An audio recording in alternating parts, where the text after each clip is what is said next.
Welcome to King Silk Art. This is truly some of the most spectacular art that man has to offer.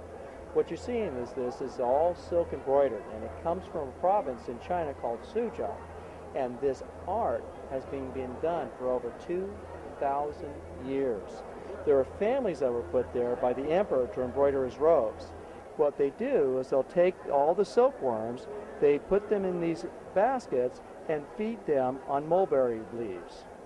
Once the silkworms have matured, they spin into a cocoon. And here's an example of a cocoon stage. The cocoon itself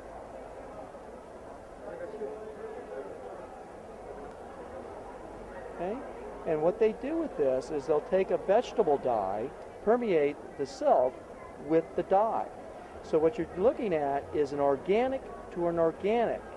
So the dye becomes a permanent fixture in the silk thread, and so it will never lose its color. They can get about 2,000 feet out of one cocoon of that very, very fine fiber. This is thinner than a human hair. They'll then take this and literally just start stitching it. As part of it, the first thing they'll do is they'll split the thread down to a specific count of the thread itself. The thread starts with a total of 16 strands. Depending upon the quality of the piece, they will determine how many strands they use to actually do the work. Something like this, like a tiger for example, these top quality pieces will take anywhere from months to years to complete.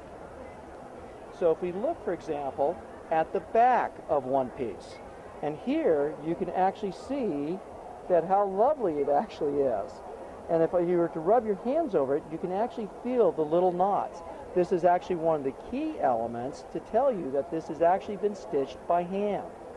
So in fact, if you turn it over, and there's the front. Absolutely wonderful.